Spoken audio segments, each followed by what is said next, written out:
Not for the right reasons, the wrong reasons. And here the Yankees... Most failures happen for the wrong reasons. No, sometimes it's the right reasons. Sometimes they're for reasons that you can predict. Yeah, that's true. Good. And here are the Yankees, maybe in the next 9 games, I guess, really going to prove if this is kind of an early season fluke or if this is real, what's happening with this team. Hang on a second, Wally. This is the part of the show where my brother's going to congratulate himself for saying the Yankees are going to be better than people thought. Go ahead, Rob. And if I remember right at the beginning... You know what? At this point, he's right. Well, I said it at the beginning of the season because Tim was like, well, it's sort of a rebuilding season. I said, no, I think it's going to be better than that this year. Yeah, I said 85, 86 wins, that range. So, I love sibling rivalries. This is great. Yeah, I know. It's probably like you and Steve around the dinner table. Absolutely, except he's always right. Is he the older brother? No, he's younger. Oh, well, the older. He's the smarter one. Timmy thinks he's the smarter one. Because he's the younger one. But as an older brother, we're always the ones that are right. I don't know about that. He's the smarter one. He's still getting the paycheck at Newsday 30 years later, and I'm the one who's bouncing around from one schlock outfit to another. Well, hey, if people want to hire you, that's good. Yeah, it's always good. That's right. All right, so what was the question again? I forgot. So I'll let Timmy ask. Well, I mean, just talk about just the Yankees. I mean, obviously they're the second best record in the American League and clearly exceeding expectations. Yeah. Give me some reasons as to why. I mean, it's got to be more than just Aaron Judge. The reason's obvious. Yeah. There's 2 obvious reasons. Starting pitching's been much better than anybody expected, Tanaka notwithstanding. Mm-hmm. And I think a lot of the young players have, performed better than they were expected to, quicker than they were expected to. I mean, people thought Aaron Judge was going to be good, but they didn't think he was going to be good this year. Obviously, Sanchez hasn't really done very much so far, and Greg Bird hasn't. But also, the older guys are playing well. If anybody had told you Starlin Castro is going to be your cleanup hitter and he's going to hit over 300, just about into June, you never would have believed that. Gregorius came off the DL and hit like, he had never been away. Chase Headley obviously has had his problems, but I mean, now suddenly Brett Gardner is hitting very well. I mean, a lot of things are going right for them, but that's always the case. I mean, for every baseball team, you're going to play 162 games. A lot of things are going to have to go right for you to do well, and it doesn't matter how good your talent is. I mean, I think the Yankees knew they had talent. I just don't think they expected it to arrive right now. I think that they expected this to be next season or maybe the season afterward. But also, you can't discount the possibility that a lot of things have gone right for them. Yeah, obviously, like you said, the pitching, CC Sabathia has been better than expected. Severino. Yeah. People wanted him off the team, for God's sake. Pineda, the same thing. I mean, he especially. And Pineda, he hasn't really been dominant, but he's kind of grinding his way through starts, which is something he's never really done in his career. Right. That was always the rap on him. As soon as things started to go bad, he would just fall apart. And he hasn't done that. He had plenty of opportunities yesterday as well. Very true. So, I think there's an improvement there. I mean, look, is he ever going to be the dominant pitcher they thought he was going to be, or the pitcher he was, the day he struck out 16 Orioles a couple of years ago? No, I don't think so. I think you're always going to kind of hold your breath when he's on the mound. But, right now he seems to have figured out a way, not to let the game get away from him, and that's pretty important. Now, I wanted to ask you this because as somebody who has stood next to Aaron Judge, okay. I need you to describe... I try not to because it's embarrassing. Well, I need you to describe to people just how large a human being this guy is. How tall he is, you should say, brother. He's large. That's right. You should say tall. All right, any judgment on anything other than his height. He's up there. He's up there. It hurts my neck to look him in the eye. But if you think that's bad, think of poor Torres trying to do it because Torres is about 5'2". I don't care what they list him as. He's a really small guy. He's big. I mean, he's the kind of guy that you see if you've covered, and I think you have, Tim, covered NFL games. The kind of guy you see as a matter of course. Right. In an NFL locker room or in an NBA locker room, you don't see guys like that, in a baseball clubhouse. And I was thinking just the other day, I was watching batting practice, and, Austin Romine's not a small guy. He's about 6'1" or so. I mean, and he's certainly a larger than average person. And I just watching the two of them stand next to each other, and I was like, my God, Austin Romine looks like a little boy next to him. Exactly. So, I mean, you need to really stand next to him to get an idea. The other thing is, he's got gigantic shoulders. I mean, they look like two softballs are just like stuck on one on each side of his body, which is just, insane. So he's certainly not built like the average baseball player. And, as we see when he hits the ball, he doesn't hit the ball like the average baseball player. That's for sure. I mean, are you, as somebody who saw him last year and saw how many times he struck out, are you surprised at just how good he's gotten this quickly, and what sort of adjustments has he made to? I am a little bit surprised because he looked like he was going to be the kind of guy that could always be gotten with an off-speed pitch, with a changeup, with a curveball. It never looked like he was going to figure that out, but he did, and I think the big adjustment here is not so much in his swing, but in his pitch selection. I mean, he basically just doesn't chase anymore, and he did a lot of chasing last year. And that's important. I think, that's part of the maturation process. Players start to believe that they can hit and they can wait for their pitch, I mean, I know this from my own feeble attempts in the media game every year. I don't trust myself, to wait for the right pitch. As soon as I see a pitch, I just want to swing at it, hope I get lucky. Right. And I think that's what a lot of young players do. But is that when Klapisch is pitching or what? Oh, forget Klapisch. I could wait all day. I know he's going to give me something else. Forget it, and he knows it. But I mean, these guys, a lot of times, I don't think they trust that they can actually let a strike go by and not swing at it, and they can wait for a pitch they can handle. Mm-hmm. And I think that's what I've seen out of him. Now, let me just add that this guy is extraordinarily hot, and I think it's crazy to think that he will keep this up the whole season. I mean, it's possible he will, and we'll have this talk in September when he's on 64 home runs or something, but I mean, you look at a guy's past, one thing about baseball players, they're very, very consistent. He's never put up numbers like this at any level of baseball. Same way Gary Sanchez never had before he came in last year and hit 20 home runs in the major leagues.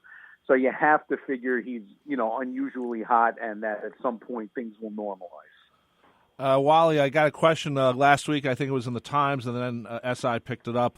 They're talking about how the attendance is actually going down this year for the Yankees, considering how good they're playing.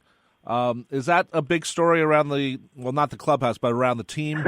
Well, I'll tell you what, the team hates the story, and they're quick to point out that their average is skewed because of the single admission doubleheader on Jeter Day. That they actually lost a date there because you're dividing by number of games and not number of dates. Blah blah blah. I mean, obviously that it's all semantics because they're sensitive about it, but I wouldn't say that it's not that remarkable from last year to this year. But if you look at the entire body of work from when the stadium opened in 2009 to today, I mean, there's been a drop off in attendance of more than 10%, which obviously is not a trend that any team wants to see. No. So I mean, look, I don't think there's any secret here. It doesn't matter how good the team is. When you price the tickets that expensively, you have priced out the everyday fan. I mean, I know you guys are younger than me, but when I was a kid, we could go to a ball game on the spur of the moment, Right. Yeah, for like $5. Let's go to Shea Stadium tonight. We'll sit in the upper deck, we'll buy a hot dog, we'll watch the game. You can't do that anymore. I mean, you can literally not do that. You have to have a spare couple of $100 in your pocket. Well, especially... I'm sorry, I don't know anybody who has that. It costs more... Right? I mean, it costs more to park your car at Yankee Stadium. I was going to say the parking alone is what, $40? $40. And so if you're like a group of kids who are like college kids even, let's say, who have the freedom to just get in the car and pile in 4 or 5 guys and let's go to a game. Well, all right, you're looking at minimum $40 a ticket. $40, and if you're crossing a bridge, that's $8.50 each way. Yeah, and then another $40 for parking. So each guy in the car has got to come up with at least $55, $60 just to go to a game. Right. So it's no longer an impulse purchase. No. It's not the kind of thing where like my dad would come home from work early sometimes and say, hey, let's go to the ball game. And I had I have 2 brothers, so that'd be 4 of us. So do the math. Right. Back then, Steve would say, let's go to the track instead.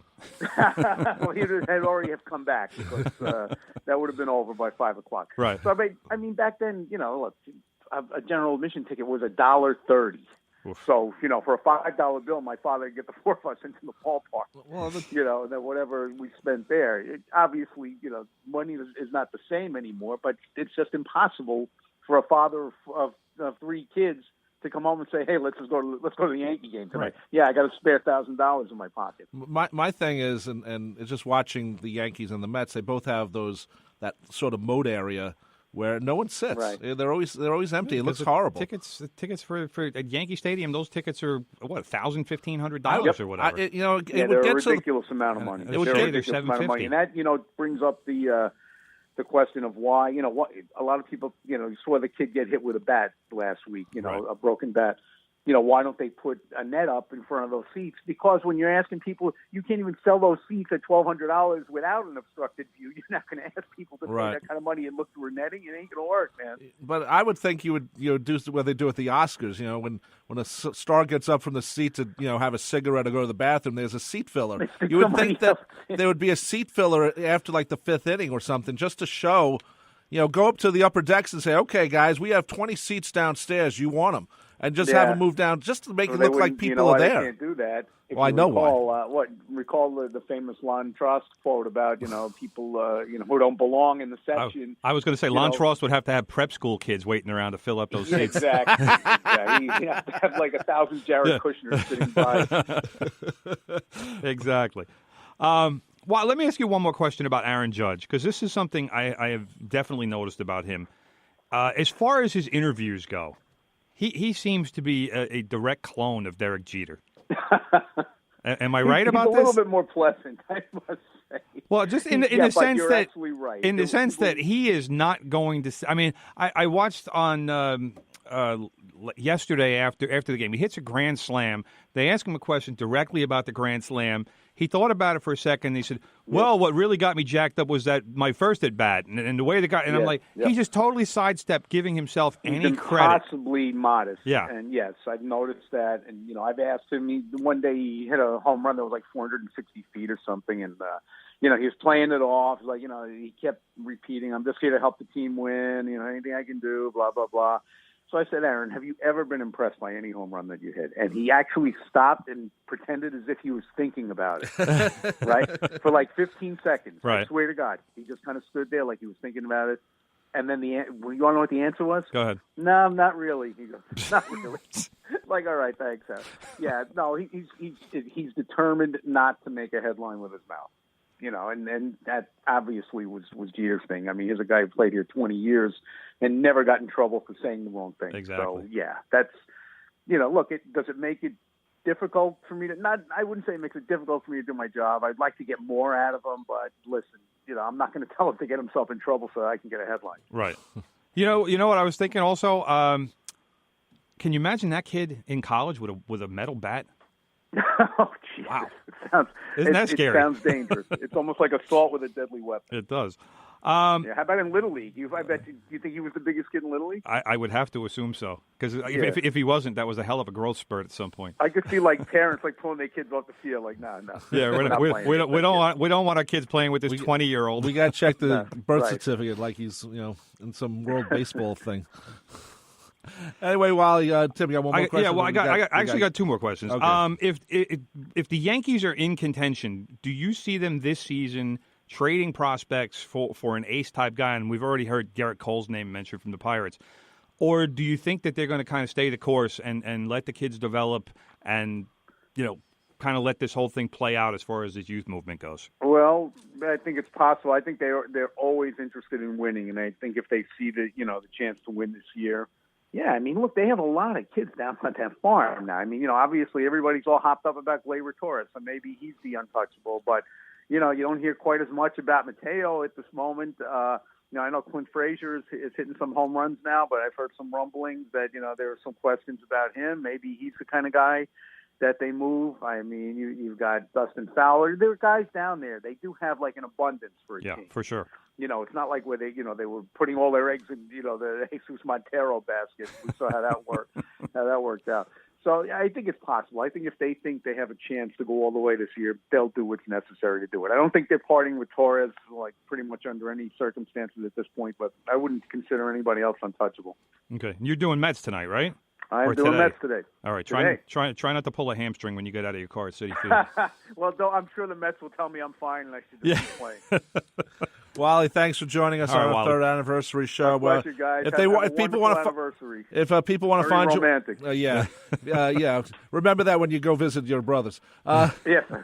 Take care, guys. If people want to find you online, where do they find you? Where do they find me online? I don't know. Twitter at Oyster Bay Bomber. At Oyster Bay Bomber. Okay, That's on Twitter. It. No Facebook, no nothing else. Okay, good to hear. Thanks, Wally. We appreciate it. All right, boys. Thanks, care. Wally. Wally Matthews, writer right now for the New York Times. covering Mets and Yankees, yes. I guess. Yeah, he's just doing baseball right now. I mean, baseball right the New York Times was a recent thing for him.